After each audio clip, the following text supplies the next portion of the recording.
demais, muito bem-vindo a mais um episódio do Descafeinados, sempre te convidando para essa famosa xícara de fé com aquela pitada caprichada de inconformidade.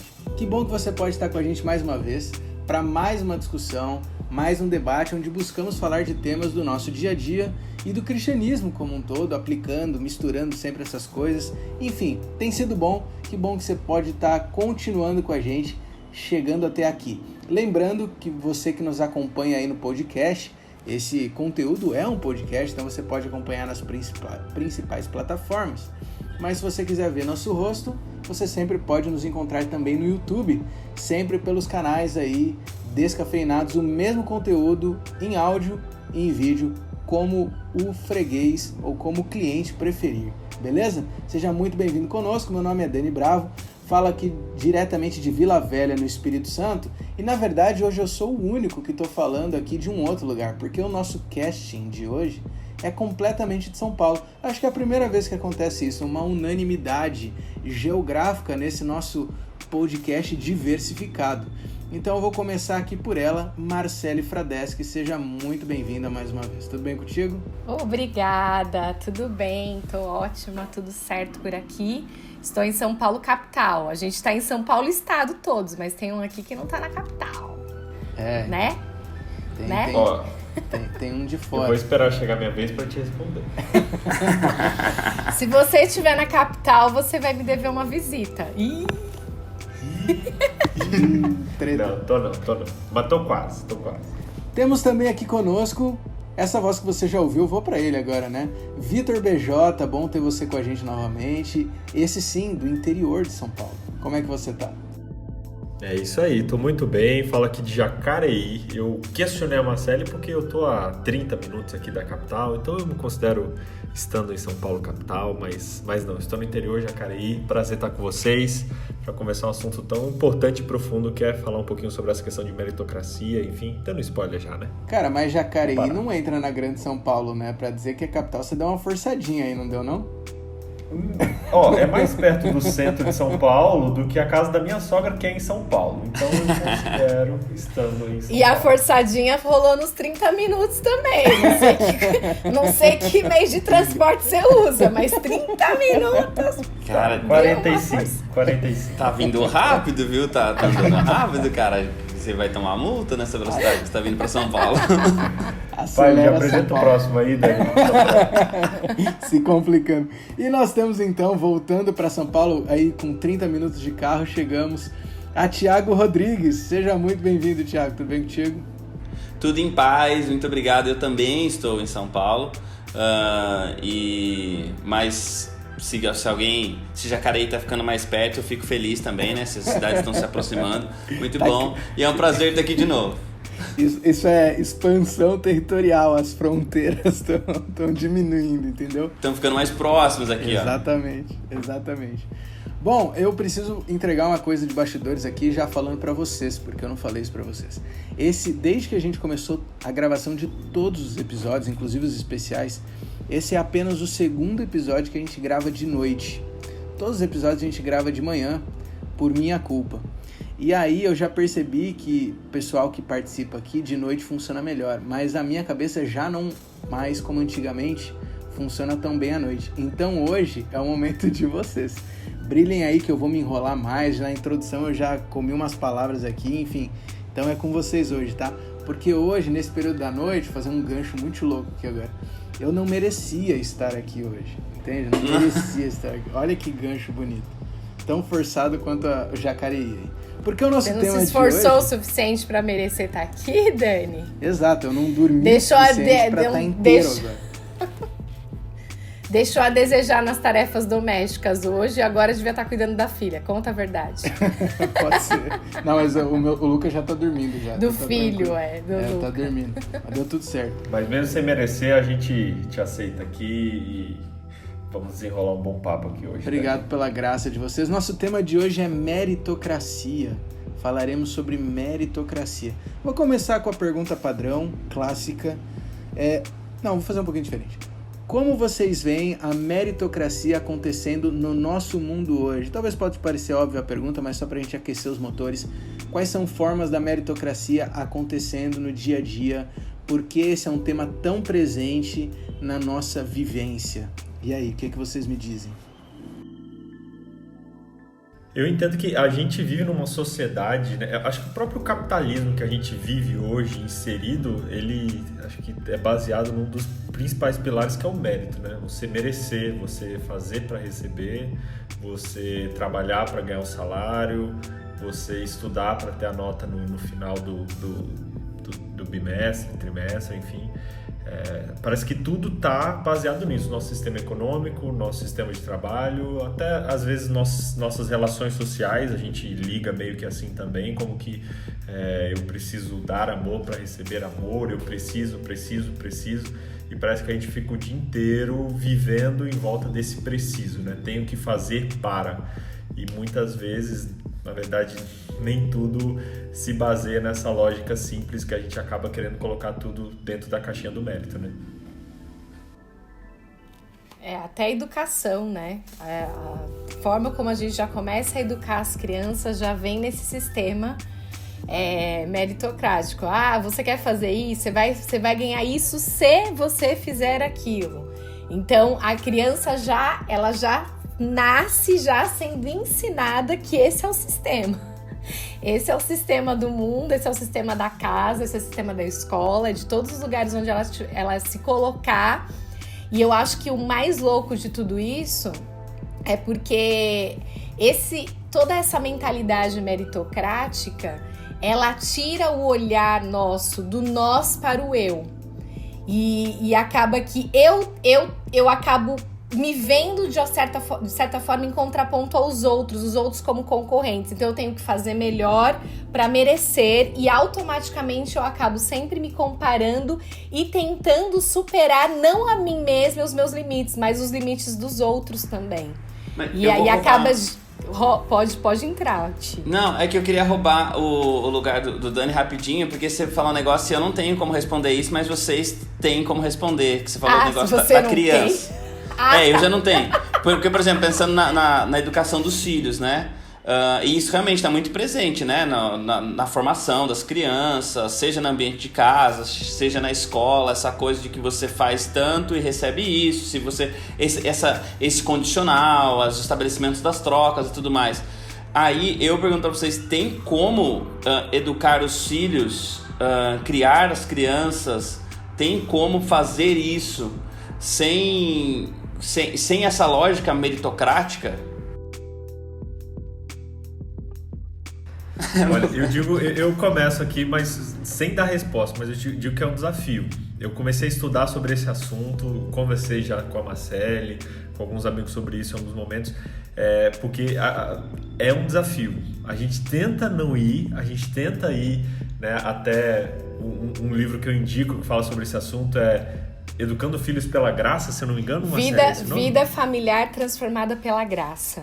É um livro sensacional que fala sobre isso, só que não existe mais, inclusive, né? Esse livro aí só vai achar em sebo e olhe lá. Mas tem uns PDFs. Não pode. Tem uns PDFs por aí, né? Por aí. Mas ó, eu não achei essa resposta ainda, Thiago. Não achei na educação da Catarina. Eu tento não ir nesse ponto, mas tem coisas que a gente precisa ir.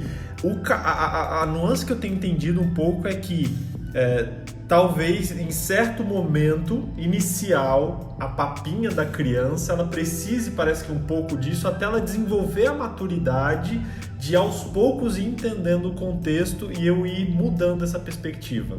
Não sei se é uma resposta normativa e quero até jogar aí a pergunta também, o que vocês acham disso, porque eu ainda não achei essa resposta. Então, eu acredito que a meritocracia, tendo seus lados negativos, talvez até antecipando um pouco do que a gente poderia falar com mais profundidade, ela tem também o ponto positivo da questão do esforço. Não só a valorização do esforço, mas a ênfase na necessidade do esforço. Na ideia de que se você não fizer a sua parte, as coisas não vão acontecer. A meritocracia tem essa mensagem também. E eu estou falando como pai, né? Eu acredito que para o meu filho é importante ele entender que se ele não fizer as coisas boas não virão. Não adianta ele esperar as coisas acontecerem. Como diz aquela filosofia do Cortella que popularizou e bastante, viralizou até, né, recentemente, vaca não dá leite, você tem que tirar, né? Então, de fato, esse esforço é necessário. Eu acredito que nessas pequenas recompensas, como por exemplo aqui em casa, né, o Luca, o meu filho, acho que é o mais novo de todos, né? A Catarina tá com quanto tempo, BJ? Tá com 2 anos e 7 meses. 2 e 7. Então, o Luca, ele tá com 1 e 7. 1 e 8, sei lá, por aí. E aí o que acontece é que quando ele obedece e ele ganha uma recompensa que seja a nossa felicidade, a recompensa, de certa forma ele está aprendendo não só a fazer a coisa certa, mas ele está aprendendo que quando ele faz boas escolhas, os resultados são bons também. Então, você tem essa questão do esforço que gera algo positivo.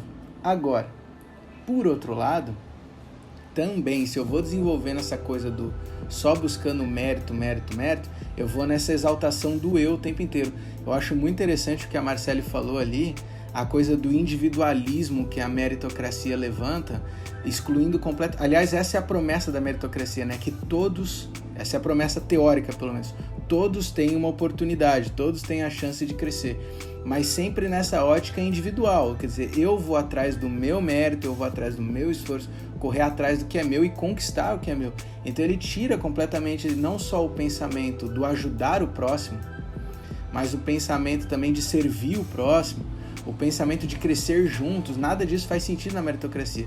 Então aí eu concordo com o que o BJ falou de ser um desafio, porque se eu também só imponho esse pensamento meritocrático do esforço sobre o meu filho, ele perde essa ótica coletiva, que também é importante, o serviço ao próximo, que é um dos pilares do cristianismo.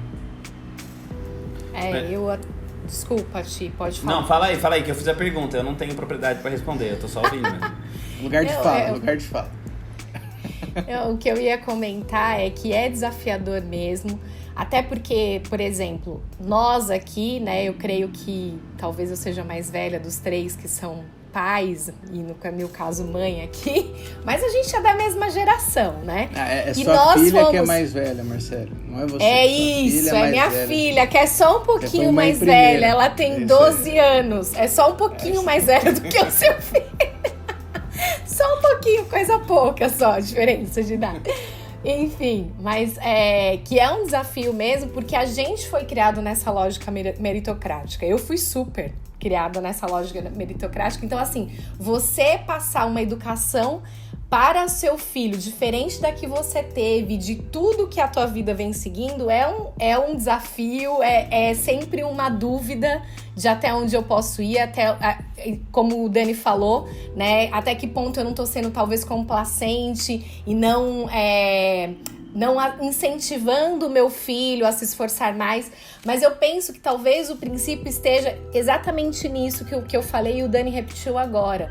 É a gente sempre tentar fomentar qualquer lógica para o benefício comum de todos, não simplesmente do indivíduo, mesmo do meu filho, de que quando de repente ele comete alguma coisa que é ruim, que é negativa, não é só ele quem perde. Todos nós perdemos, todos nós sofremos a consequência disso. Assim que quando a gente se esforça e consegue fazer algo legal, todos nós ganhamos, todos nós ficamos felizes e ao mesmo tempo também trabalhar a misericórdia de que ele não vai acertar sempre e nem por isso ele vai ser menos amado, ele vai ser menos querido, ele vai ser menos aceito. Então eu acho que é um desafio, mas a gente tem que estar sempre pensando essa lógica do coletivo e do amor, independentemente de qualquer ato, de qualquer coisa que se faça. Vocês estavam falando, estava pensando aqui, tem acho que uma coisa que a gente é muito do tudo ou nada, né? De isso aqui, todo isso aqui nada. E eu acho que tem um aspecto, né, talvez da meritocracia que precisa existir, que acho que faz parte das relações, faz parte do trânsito, né? Nós somos indivíduos que estão em trânsito, né? Em desenvolvimento, estamos mudando, a gente está aqui, depois está em outro lugar, a gente anseia por mudanças, por transformações, então acho que isso faz parte. E eu acho que talvez admitir que nem tudo é por mérito, mas também não é o nada, né? A meritocracia não dá tudo, mas também não é possível... Mas acho que algumas coisas nas nossas relações, acho que elas acontecem através disso, né? Através dessa compreensão. E aí, quando a Má estava falando, me veio muito uma coisa na cabeça, de que o que é possível alcançar pela meritocracia, né? E o que não é possível, e aí quando você fala, por exemplo, das relações, né, familiares, é possível alcançar um presente por boas notas, mas não é possível alcançar amor, aceitação, né? Então acho também que é essa coisa do que é o que vem através do mérito, do esforço, do empenho, do desempenho, e o que não pode entrar nessa conta. E acho que daí quando a gente expande para essas relações, que sai do eu, a gente pensa nas relações de uma forma geral, né? Talvez isso também seja uma coisa importante, né? Tem algumas coisas talvez que podem ser alcançadas por esforço, outras não. E a gente também pensar que nas relações, algumas coisas a gente pode até oferecer como resultado de alguma coisa, mas outras elas é a configuração da gente mesmo, né? Quando se fala de amar, e agora insistindo, né, no exemplo, né, de amor, de aceitação, eu amo e aceito. Pode ser que algumas coisas a pessoa vai conquistar, mas amor e aceitação já não faz parte dessa troca, né?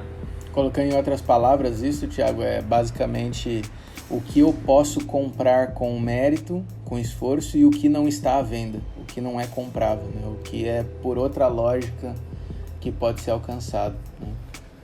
Mas eu gostei muito disso que vocês falaram, tô até anotando aqui, porque tanta dica da Marcele aí e do Dani me ajudou, não tinha pensado nisso, até na educação de filhos, desse senso de comunidade, não é que tem consequência, que aí eu acho que entra no que o Thiago falou, os erros têm consequências, os acertos também, mas quando a gente compartilha essas consequências, a gente ensina isso, né? Por exemplo, filha, você errou, você tem que... A punição seria essa, e é essa, mas a gente vai estar junto nessa punição. Você acertou, a conquista é essa, mas a gente vai estar junto nessa. Esse senso de comunidade, acho que ajuda muito a gente a conseguir conquistar o equilíbrio dessa parte positiva, talvez, da meritocracia, né? Eliminando a parte, talvez, negativa, que é o fortalecimento do nosso egoísmo, enfim. Agora, vamos falar um pouquinho mais de teoria, então, para a gente poder aprofundar um pouco mais o tema em si. O que é, de fato, assim, no conceito, a meritocracia, o que ela promete e o que ela, de fato, entrega? Vou perguntar assim. O que a meritocracia promete para ser algo positivo e o que tem de bom, então, nessa promessa, que é realidade, e o que na prática não é bem assim que acontece? Como que vocês analisariam o discurso da meritocracia? Acho que a meritocracia ela promete que é possível conquistar as coisas pelos esforços próprios, por méritos próprios, que você pode se tornar merecedor de todas as coisas. Então, que você de repente não é refém de uma situação na qual você está. É isso que ela promete, né? Sim, que você consegue se desvencilhar de qualquer situação e se tornar merecedor, né? Quando a gente está falando de meritocracia, a gente está falando disso, de estar num lugar em que você passa a merecer algo que você está buscando, seja dinheiro, seja posição social, seja uma relação, seja o que for, mas que a meritocracia basicamente é isso, é que você consegue se tornar merecedor de algo e que isso é possível para todo mundo e que a lógica da vida é essa: muito trabalho, você se torna, muito esforço, muito empenho, muita dedicação, você se torna merecedor dos resultados. Eu acho que tem uma pressuposição também, acho que anterior, que não é só o que ela promete, mas é no que ela se baseia. É que a meritocracia ela se baseia numa ideia de que os resultados procurados pelas pessoas, tudo mais, os resultados eles são possíveis para todos, né? Então ela parte de uma ideia, né? Essa promessa nasce dessa ideia de que os resultados, de que o bem, as possibilidades, de que as oportunidades, de que tudo isso é possível para todo mundo. Então todo mundo tem a possibilidade de conquistar coisas e aí então você se torna merecedor daquilo que você tem ou conquista. Você tá livre, né? Você tá livre para conquistar, para alcançar aquilo que você quiser, aquilo que você almeja. Isso é a parte bonita que ela apresenta, né? Tá, nossa. Fala, BJ, desculpa. Mas deixa essa confusão, né? Talvez personificando essa confusão da meritocracia, não entrar no mérito certo ou errado, mas do questionamento que trouxe em mim, quando tinha um amigo fazendo um vestibular muito difícil e ele tirou nota suficiente para passar, mas por conta de cotas e de outras coisas, ele não passou. E a gente estava numa conversa e ele demonstrando a sua indignação porque não passou e de acordo com o mérito, ele tinha mais mérito. E eu realmente falei, é isso mesmo. E não, fiquei indignado também até com o sistema. E depois de digerir no melhor, eu fiquei, cara, mas olha a escola que essa pessoa estudou, olha as condições que ela teve. Será que é justo mesmo esse mérito? Será que... Então, não vou jogar essa discussão aqui, mas acho que personifica essa questão de que a meritocracia ela parte do pressuposto de que todos têm as mesmas condições ou as mesmas oportunidades, o que na verdade não acontece, né? Eu vou jogar essa... Não, peraí que eu vou jogar essa discussão. BJ, você é a favor ou contra as cotas? Não, tô brincando. Eu não tenho... Tem hora que eu sou a favor, tem hora que eu sou contra. Eu não sei. Pensava que eu não podia perder a oportunidade. Mas fala, Thiago. Que eu acho que aí tem uma outra questão envolvendo a meritocracia, é que a meritocracia também parte da ideia de que de uma ilusão, essa é talvez uma grande ilusão, de que a vida ela é justa, né? De que a vida é justa. Então as coisas que as oportunidades também são iguais para todos, né? Sim. Porque isso mesmo que esse exemplo que o BJ deu, e que de alguma forma a meritocracia ela prega, se você se esforçando, você vai alcançar, você vai chegar onde você desejar, onde você almejar, e acaba gerando uma culpa e até uma frustração muito grande naqueles que se esforçam e não chegam de fato onde eles gostariam e onde outros chegam, né? Porque simplesmente... a gente não parte, a gente não larga dos mesmos lugares. Pessoas porque as oportunidades não são iguais. Não vivemos uma sociedade igualitária onde as oportunidades são iguais. Então, enquanto eu tô largando aqui, tem outros que estão largando, assim, mais muitas milhas atrás de mim. E por mais que essas pessoas se esforcem, dificilmente elas vão chegar onde eu chego. Por quê? Elas estão partindo de condições diferentes, e isso que eu acho que é o grande mal da meritocracia, é porque ela desconsidera completamente essas condições, as nuances de cada pessoa, a história de cada pessoa, o chão, sabe? O piso, a base que cada pessoa tá pisando. Ô Marcelo, posso dizer uma coisa aqui sobre isso? Você sabe que correndo o risco de dar uma de Fiuk aqui. A primeira vez que eu entendi isso foi, que assim, entendi na prática, foi quando saí da bolha. Em que sentido eu digo a bolha? Não é a bolha do privilegiado, do rico, não é isso. Na bolha da minha condição, porque a gente avalia muito essa questão a partir do estágio que nós estamos. Então, seja classe baixa, classe média, classe alta, seja particular, privado, seja o público, seja qual for a situação, eu sempre me comparo aos meus pares, né? Seja quais eles forem. E aí eu me lembro que a primeira vez que eu tive uma conversa mais profunda nesse sentido, nessa linha de perspectiva de vida, com uma pessoa que veio de uma situação, nessa classificação aqui, de menos condições que a minha.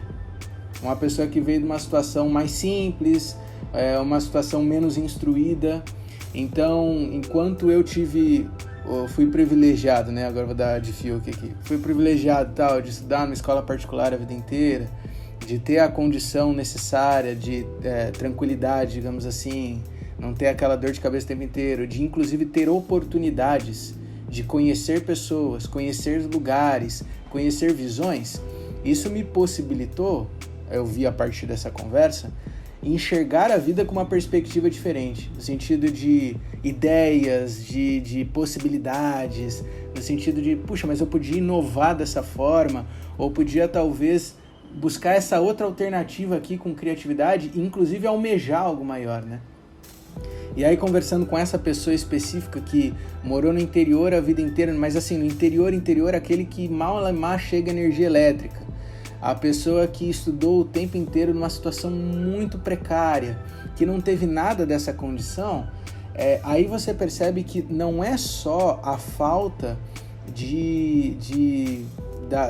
da ferramenta necessária, mas é também uma falta de meramente enxergar a necessidade disso.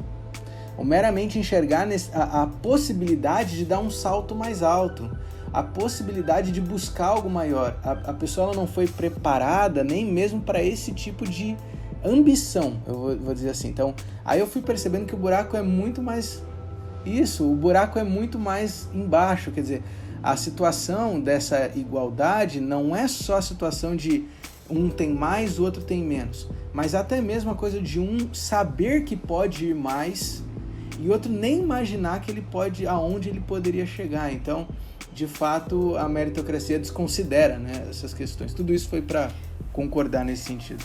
E até vou um pouco mais profundo. Você trouxe um exemplo, né, do seu amigo que morava lá, sei lá, vou usar o termo sertão, que você falou bem interior do interior. A gente não considera, inclusive, a meritocracia, principalmente, e a gente, como parte desse sistema, inclusive a formação do indivíduo, entende? Então, por exemplo, aqui a gente que é pai, você sabe que quando a sua criança vai saindo do aleitamento materno, e aí você começa a dar alguns alimentos, né, para essa criança. Então você primeiro dá a frutinha batida, depois você bate os legumes e dá em forma de sopinha. E a gente acha que isso é simplesmente uma iniciação ao processo alimentar da criança, mas não. Isso é nutrição para o corpo da criança, inclusive para formar os neurônios da forma adequada para que ela tenha um desenvolvimento da capacidade cognitiva dela. Então, uma criança que recebeu esse tipo de alimentação orientada por um pediatra, que contém todos os nutrientes necessários para o desenvolvimento dela, inclusive cerebral, ela nunca vai estar em condições igualitárias a uma criança que comeu o que tinha. Você entende? Comeu o que tinha. Ela pode ter comido farelo, ela pode ter comido... sei lá, entendeu? Eu não consigo nem imaginar o que ela comeu. Então, assim, eu não tenho nem como colocar em pé de igualdade, porque a estrutura dela foi completamente desenvolvida de uma forma completamente diferente do que uma criança que teve condições de receber os nutrientes necessários desde a pequena infância dela. Então, assim, a gente não tá num pé de igualdade. A gente não tem essa condição de igualdade. Por isso que eu acredito muito que a meritocracia, ela acaba alimentando a desigualdade, reforçando as injustiças, porque ela é um sistema que está o tempo todo empurrando as pessoas para se esforçarem, para que elas atinjam e cheguem a tais lugares e desconsiderando o ponto de partida, de onde elas vieram, qual é a história de vida, o que elas passaram e quem de fato elas são, exigindo que elas façam coisas que elas às vezes não têm condições de fazer.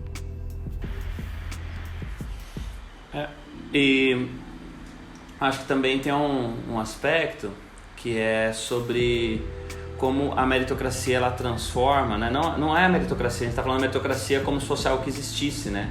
Como se a meritocracia fosse uma organização, né? As pessoas agenciam e tomam o discurso e usam o discurso de uma maneira também muito injusta e muito desigual quando elas tomam a exceção como modelo. Então, por exemplo, é o sujeito que ele ascendeu, ele mudou completamente a vida, a rota. E ele fez isso, vou dar um exemplo simples aqui, né? Tem um cara que ele se tornou muito conhecido nas redes sociais, na internet, escreveu livro e tudo mais, que basicamente ele vendia água na praia e aí ele se transformou... Rick Chester, o cara. E aí hoje ele palestra, faz tudo isso, tudo mais e tal. E aí ele o discurso dele e as pessoas que o tomaram como referência falam, cara, olha esse cara, ele batalhou, ele fez por onde ele tá hoje é porque ele se esforçou, fez isso, fez aquilo e tudo mais. Só que às vezes, cara, quanta gente não tem vendendo água e trabalhando, se esforçando, fazendo pra caramba, e o cara não consegue mudar do lugar, e não é porque ele tá se esforçando menos. Então tem essa mentira também, e aí você vai no discurso, a galera que tá vendendo curso de um monte de coisa na internet, de dieta, de não sei o que lá e tudo, parte da ideia do eu fiz, eu consegui, ou fulano lá que não tinha nada também, ele conseguiu, por que você não vai conseguir? Se ele conseguiu, você também consegue. Se ele pôde, você também pode, né? E joga ainda essa responsabilidade nas costas da pessoa. E aí vira um negócio muito frustrante, né? E aí, pra mim, o que fica de muito ruim, por exemplo, nesse exemplo mesmo, do cara conseguiu, ele fez esse caminho, e aí tem uma parte do discurso que ele é desonesto, que é a parte onde a pessoa que conquista alguma coisa, ela precisa reconhecer o componente aleatório da vida. Coisas aconteceram fora do meu controle que me proporcionaram isso. Então, quando a gente fala de educação, por exemplo, cara, se a gente teve algum tipo de privilégio na educação, foram por coisas, talvez por uma série de componentes, oportunidades da vida que a gente teve de viajar, de conhecer um lugar, são oportunidades que caíram no nosso colo. Esse sujeito mesmo que a gente está falando, cara, o cara, não tiro isso, o cara se esforçou, fez isso, fez aquilo e tudo mais, mas ele foi notado por alguém que tinha muita grana e que falou, cara, esse cara é um case de sucesso. Ele foi percebido por alguém como qualquer outro poderia ter sido percebido. Então, o discurso da meritocracia ele também tem esse componente que é não conseguir, não cabe nele, né? Humildade de... E a humildade de aceitar, cara, tem coisas aleatórias. Como é que você chegou onde chegou? Cara, eu cheguei porque eu trabalhei, fiz isso, fiz aquilo e tudo mais, e um monte de oportunidade que apareceu na minha vida na hora que eu tava lá. Ô Ti, sabe que eu tava vendo uma reportagem de uma pessoa, eu não lembro exatamente o nome dele, mas um caso muito parecido, né? Que saiu de uma condição muito difícil e alcançou sucesso, teve êxito e é tido como um case, né? De esforço, de todo o mérito que ele empreendeu. E ele falou que uma das coisas que mais magoa, que machuca ele, é quando ele escuta ele ser usado como comparação para os outros. Então, do tipo assim, se o fulano conseguiu, tá vendo? Qualquer um pode. E ele comentou, inclusive, que um dia uma pessoa falou isso pra ele e aquilo incomodou tanto que ele falou assim, tá, e quando você diz isso, você tá dizendo o seguinte, que eu fiz porque eu me esforcei. Então quer dizer que os meus irmãos que nasceram numa condição igual a mim não se esforçam o suficiente porque eles não chegaram onde eu cheguei. E aí a pessoa ficou sem graça e ele falou assim, eu de forma nenhuma eu posso desconsiderar minha trajetória, inclusive de esforço, mas eu tenho que reconhecer que eu passei por um processo em que eu recebi muita ajuda e muitas oportunidades que muita gente não recebe. E isso que fez, que pavimentou o meu caminho, não foi simplesmente o meu esforço, não foi simplesmente tudo que eu empreendi para chegar, mas alguém viu a especificidade da minha história e me ajudou pavimentando o meu caminho. Eu achei muito interessante ele falar isso. Se ninguém tivesse me ajudado a pavimentar meu caminho, ele falou, eu não chegaria. E só reforçando o argumento do Thiago, o próprio, só para fechar o tema, o exemplo dado, né? O próprio Rick Chester, no livro dele, gostei bastante do livro quando eu li, ele fala justamente, o principal conceito dele é justamente o esteja pronto, porque uma hora a oportunidade vem. Mas essa hora é justamente, o principal conceito dele é esse, cara, tem uma hora que o imponderável vem. O meu mérito principal, pelo menos foi o que eu tirei do livro, é o tá pronto para a hora que esse cara chegou para investir, mas aí quando é o imponderável. Mas aí, até mesmo diante do imponderável, tem esse reclamar da capacidade. Eu estava pronto. Eu sou pronto. Que é um negócio que... eu não estou dizendo que não é verdade no caso dele. Mas essa coisa, esteja pronto para a oportunidade. Que oportunidade é essa? Que oportunidades eu tive? E aí gera essa coisa, tipo, será que eu não tive as oportunidades? E gera essa expectativa em torno de algo que é imprevisível e que vai bater a minha porta, talvez, oferecendo algo muito menor do que ofereceu para o outro. Então, eu acho que um negócio louco para mim, tem na meritocracia é essa coisa de que até mesmo quando existe a aceitação de alguma coisa, do imponderável, existe ainda a ideia de que você precisa disso, você precisa daquilo. E insisto, às vezes realmente isso é real, só que o problema é tornar isso algo que é factível para todo mundo em diferentes circunstâncias. A vida, eu acho que uma das coisas talvez que para mim é mais contraria a ideia da meritocracia é que a vida da gente é um acumulado de aleatoriedades que a gente não tem controle. Nós estamos nos esforçando para ver se a gente consegue fazer com que essa aleatoriedade conspire a nosso favor, mas que a gente pode amanhã receber uma notícia que muda tudo, vira a nossa vida de pernas pro ar. Isso pode acontecer. Então é essa não admissão de que a vida, e é essa coisa também que é o desejo humano de ter controle das coisas, porque a meritocracia também te dá essa ilusão de que você tem controle das coisas, de que a gente está no controle de alguma coisa e que a gente vai domar imprevistos à medida que eles forem aparecendo. A vida da gente é um acumulado de aleatoriedade absolutamente sem sentido. A gente está passando por aqui tentando atribuir sentido a isso a partir de outras experiências. Outra questão da meritocracia, eu acho que ela muitas vezes tira a nossa humildade, digamos assim, né? A gente usando esses discursos como base, sempre a gente não vê alguém falando talvez das falhas e nem das aleatoriedades, né? É a música, a frase da música do Estevão Queiroga que me fez assim pensar dias. Ninguém é vilão na sua própria história. A meritocracia parece que não permite a gente admitir que a gente teve sorte, que a gente falhou, que eu tô aqui mas não era pra estar, né? A narrativa parece que não fecha e a gente fica muitas vezes só contando o lado bom e as pessoas que talvez não enxergam o outro lado se comparam o pior delas com o meu melhor e se deprimem por não conseguir ter os resultados que eu estou mostrando e dizendo que eu tenho.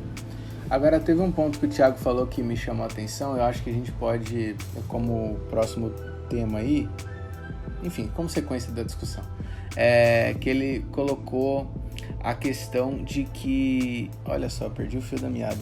Que momento. Thiago, o que você tinha falado, cara? Perdi o fio da meada. Eu sou o único que não posso perder o fio da meada. Da aleatoriedade da vida. Não, você falou antes. Não era esse trecho que ele queria. Não, eu perdi. Alguém fala alguma coisa. Eu esqueci. Eu vou falar então. Meu Deus. Eu falei, é por isso que a gente grava de manhã. Porque minha cabeça tá mais atenta. A cabeça buga já essa hora, né, Dani? O que eu vou falar é que assim, a gente não pode, considerando que o Thiago, continua na fala do Thiago, né? Desconsiderar que a gente é subproduto do meio, né? Em que a gente vive. E a meritocracia, ela desconsidera muito isso. Desconsidera, como a gente já falou, todas as condições, tudo que tá envolvido, né, na vida da pessoa, as especificidades, e sempre tá medindo o valor por aquilo que a pessoa é capaz de produzir, né? E ignorando que até às vezes ela não tem capacidade. E aí eu não vou falar nem de condição social, vou falar aqui inclusive de, por exemplo, doenças emocionais. Às vezes se exige de pessoas que têm doenças emocionais que produzam a mesma coisa do que uma pessoa que não tem. Então assim, desconsidera todo o background da pessoa a fim de que ela atinja uma meta, que ela chegue a um patamar, que ela alcance um lugar que às vezes ela nem quer chegar. Isso que é muito louco. Às vezes ela nem quer chegar nesse lugar, mas estão dizendo pra ela que ela tem que chegar lá. Eu pensei Lembrou, nisso. Dani? Eu lembrei, cara. Eu lembrei, até anotei aqui pra não esquecer de novo. Mas eu acho que, quando o Thiago falou, eu também pensei nisso aí, Marcelo, que talvez seria até outro ponto pra gente discutir num outro dia, que é a definição de sucesso, que está muito atrelada a essa coisa da meritocracia. Então, às vezes, essa insanidade do cara, eu tô pronto, mas a oportunidade não aparece, tal, é que talvez a definição de sucesso a gente também precisa trabalhar. Mas deixa eu fazer a pergunta antes que eu esqueça, que é o seguinte: o Thiago colocou que o mérito, ele não é um sistema imposto, tal qual, nós somos um país democrático, ou é uma república, não. A meritocracia aparece muito mais como um fenômeno social, digamos assim, do que necessariamente um sistema. Então, no momento que ele é um fenômeno, significa que ele é algo, de certa forma, até orgânico, talvez você pode dizer que é um resultado do capitalismo, etc. Mas de certa forma ele parece orgânico, parece espontâneo e, portanto, ou presumo então, que a partir daí é quase que inevitável, porque toda coisa que surge naturalmente tende-se a ser mais difícil de se evitar. Então a pergunta que eu faço é, entendendo que esse modelo, essa filosofia é algo natural, é algo espontâneo, há como evitar isso no dia a dia, no meu modelo de viver? A gente falou um pouco da ótica da paternidade, né? Falando agora do cidadão, indivíduo como um todo, há como evitar um pouco, principalmente desse ponto negativo, e como conviver então com essa filosofia meritocrática? Porque ainda que eu entenda que alguns valores não combinam com o que eu penso, ainda assim eu vivo num mundo que valoriza esse modelo. Enfim, como conviver com isso uma vez que é algo espontâneo e não imposto? Eu posso só dar um lapso de resposta. Eu acho que é a gente quebrando isso, especialmente com aqueles que falham conosco. Eu acho que diariamente usurpando isso, né? Por exemplo, alguém falha com a gente tem teoricamente o direito de se zangar, de querer se vingar, e muitas vezes até de exigir a justiça. Mas quando eu abro mão disso, talvez por amor, por um reconhecimento, eu quebro essa lógica e eu acabo ensinando o outro que existe um outro caminho, sabe? Então acho que talvez a gente quebrar essa lógica em pequenos momentos ao longo da nossa vida, e especialmente os que são mais difíceis, que é quando nos fere, digamos assim, quando o mérito me favoreceria e eu abro mão dele por amor a outra pessoa. Aí acho que é um grande ensino e aprendizado pra gente e pro outro também.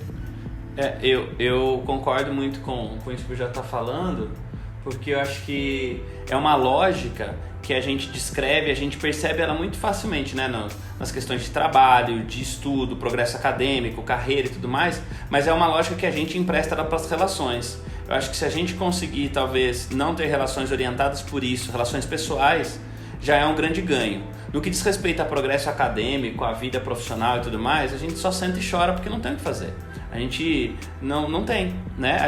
Quando a gente pensa nisso, é uma mudança que está fora do nosso controle. Então a gente continua tentando existir, sobreviver com o mínimo, mas eu acho que talvez a gente tenha um pouquinho mais de sanidade para lidar com a meritocracia nesses ambientes, se as nossas relações não forem orientadas dessa maneira, se a gente encontrar comunidades e pessoas que nos acolhem a despeito dos nossos méritos, e a gente criar conexões com pessoas também que não precisam merecer nosso perdão, nossa aceitação, nosso amor, nossa gentileza. Essa coisa do gentileza gera gentileza é lógica de meritocracia, né?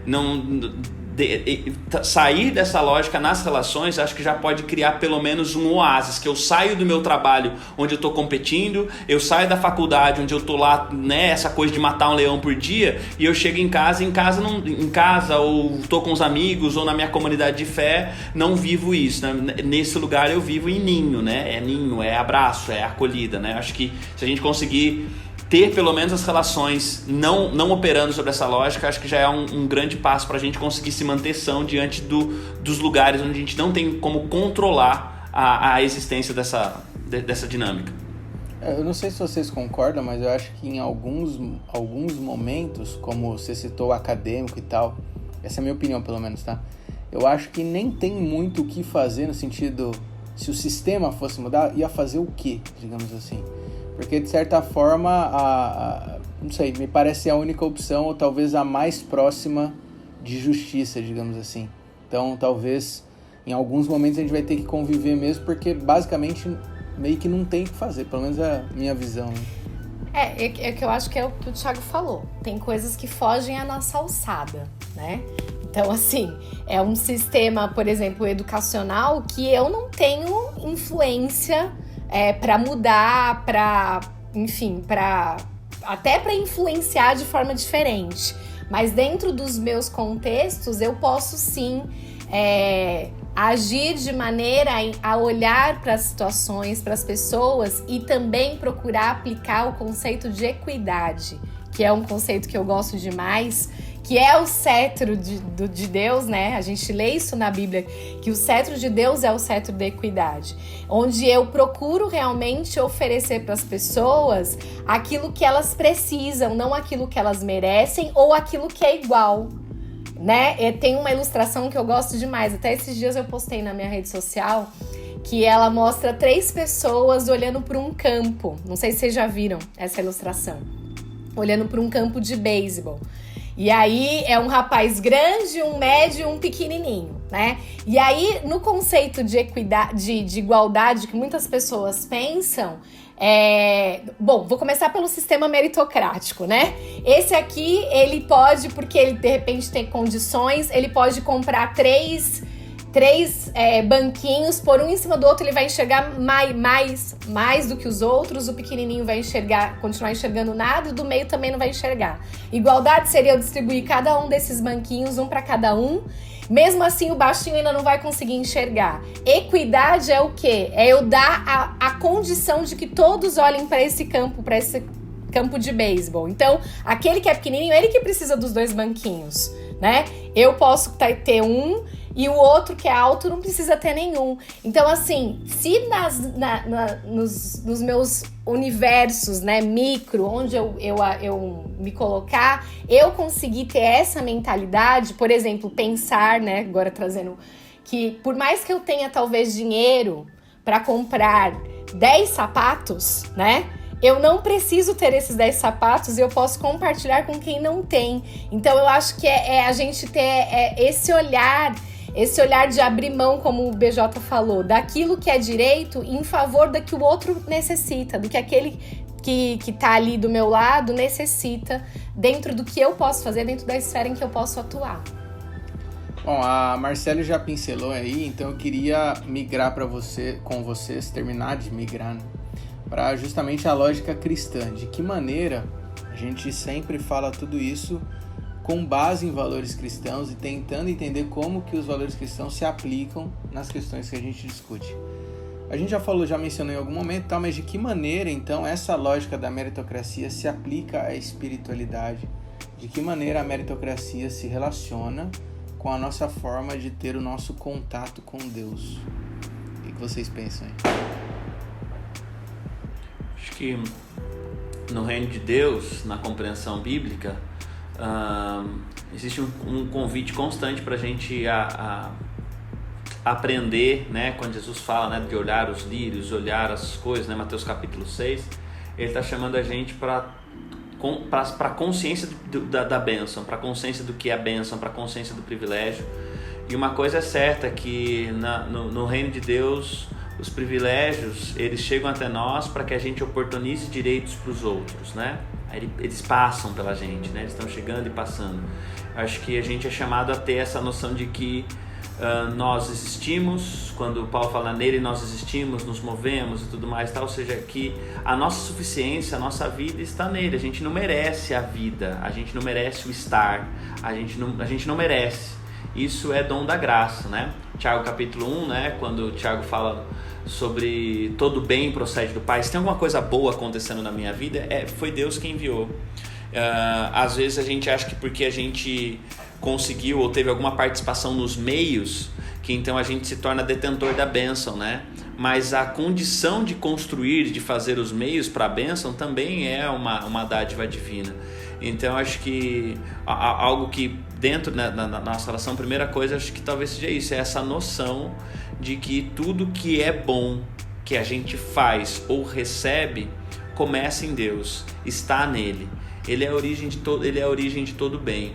E essa noção, acho que ela é importante para a gente entender que a gente está se esforçando, está fazendo coisa, está trabalhando, está conquistando coisas, está fazendo isso e tudo mais, mas em última análise, tudo isso não é por mérito, é pela bondade, pela misericórdia do Senhor. Lamentações 3, né? Que as misericórdias do Senhor renovam-se a cada manhã, suas misericórdias não têm fim, e é por isso que a gente está acordando todos os dias, pela misericórdia dele, pela graça dele. Acho que começa talvez nisso. É interessante que a gente falou, você comentou, Thiago, no começo, que a meritocracia ela tem meio que o seu lado, a gente vai para extremos, né? que acho que aqui a gente até mostrou bastante o lado talvez negativo, tem um lado positivo, mas eu vejo até na visão bíblica ela presente. Até a gente muitas vezes fala, cara, parece que não existe, mas acho que existe, porque a Bíblia diz, o salário do pecado é a morte, né? O resultado de uma ação é a morte. Então, existe consequências naturais de um ato natural ou escolhido. Só que Jesus ele vem por outro lado e ele quebra isso pagando esse resultado do mérito e dando para quem não tinha o mérito, o mérito que não é de quem ganhou, mas de quem fez, entendeu? Então, a Bíblia ela mostra esses dois lados, né? Talvez a existência disso, mas existe, mas Jesus ele vem e compartilha isso e quebra, e não é só quem merece, mas é quem aceita. E aí Jesus quebra essa lógica do mérito, e acho que hoje um grande desafio para nós cristãos é viver, e quem simpatiza com isso, enfim, é viver numa lógica que não usa o mérito como base para a salvação. A gente adora isso, é muito difícil entender que eu não dependo de mim para me salvar, é muito difícil entender que não são as minhas obras que produzem o resultado de merecimento da salvação, e acho que esse é o maior perigo que a gente tem de viver numa sociedade baseada pelo mérito, é achar que a nossa salvação e a nossa ida para o céu, ou o que quer que seja a nossa recompensa, é fruto do nosso mérito. E aí a gente quebra a base principal da fé cristã, que é a graça de Deus e o presente da salvação imerecida para aquele que aceita e não para aquele que merece. Você vai falar, Marcelo? Tô te esperando. Ah, você tá esperando eu falar? eu quero, assim, corroborar com tudo que eles falaram, porque, de fato, não há nada que tenha na nossa vida que não venha de Deus, né? Mesmo as oportunidades, o nosso trabalho, a saúde que a gente tem para trabalhar, né? Tudo provém dele.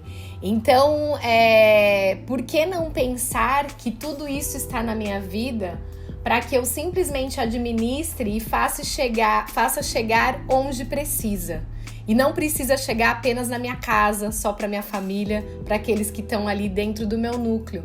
Precisa chegar para pessoas que não têm, para pessoas que têm menos oportunidades e menos condição do que eu. E isso não faz delas... Vou usar um termo que eu já ouvi muito por aí, né? Quando a gente fala, às vezes, em ajudar, as pessoas ficam muito... tem que ensinar a pescar de vez de dar o peixe, porque senão a pessoa fica vagabunda e usa essas coisas todas. E desconsidera, de fato, que a pessoa é um indivíduo, é um filho de Deus. Só que a gente olhe para a pessoa com um amor de irmão mesmo, sabe? De alguém que quer abraçar, quer receber... quer ajudar, quer apoiar, quer abençoar nas necessidades, porque a gente é dispenseiro dessa graça. Essa mesma graça que a gente recebeu é essa graça que a gente estende. A mesma misericórdia que a gente recebeu é a misericórdia que a gente estende. O alimento que a gente recebeu é o alimento que a gente dá também para as pessoas. Então, procurar realmente mudar essa lógica nas nossas relações, na nossa vida, por mais difícil que seja, porque é um desafio, porque o tempo todo a gente é tentado a entrar nessa lógica de querer ensandecidamente as coisas e se achar no direito de tê-las, né? E aí talvez é o que o BJ falou, é abrir mão do direito. Porque Jesus tinha o direito de ficar no céu de boa lá e ele abriu mão desse direito para morrer por mim e por você. Então, por que não abrir mão do nosso direito de ter uma série de coisas ou de fazer determinadas coisas em prol daqueles que precisam, necessitam e precisam que a gente compartilhe? Para mim, a tônica principal fica assim do impacto na espiritualidade, é o que o BJ mencionou, de que é quase que inevitável a dificuldade que a gente tem de entender que com Deus não importa o que a gente faz. É impressionante como é difícil a gente olhar para Deus e enxergar que as atitudes não influenciam em nada. Se você pensar, o Papai Noel tem uma lógica meritocrática, né? Você precisa ser um bom menino para ganhar o presente. E a maioria das vezes a nossa religião é isso, né? É tentar de alguma maneira fazer por merecer. Quantas vezes, como pastor que sou, e alguns aqui são também, eu ouço as pessoas dizendo, olha, eu queria ter uma proximidade maior com Cristo, me entregar para uma decisão maior, mas eu não me sinto digno ainda. Nossa, quantas vezes você já deve ter ouvido isso também. E essa frase, ela revela justamente esse sentimento do mas peraí, algum dia eu vou conseguir fazer algo para me tornar digno? Então a lógica assim, de Cristo é exatamente o oposto, é o reconhecimento da indignidade, é o reconhecimento do imerecimento, não sei se existe essa palavra, mas é o reconhecimento do que o mérito nunca vai existir. E é a decisão de salvar, de perdoar e de amar mesmo assim, né? Então, o cristianismo, talvez, colocando nesse ponto, o cristianismo em si é o reconhecimento de que o mérito não existe. E aí a escolha de salvar apesar da meritocracia, né? Bom, a gente está chegando já no final da nossa discussão. Queria saber se alguém tem alguma consideração final aí para compartilhar com a gente. Vou deixar livre. Acho que as nossas considerações espirituais, elas já foram meio que caminhando para um fechamento, né? Então, minhas considerações finais, volto 5 minutos e... Cara, não, mas eu reafirmaria isso, a gente não ficar deprimido por viver numa sociedade baseada nisso, ou reclamando das coisas que a gente não pode mudar, mas aquilo que a gente consegue e controla é fazer o meu máximo para... fazer o meu máximo, né? Para com o meu mérito, né? Conseguir quebrar.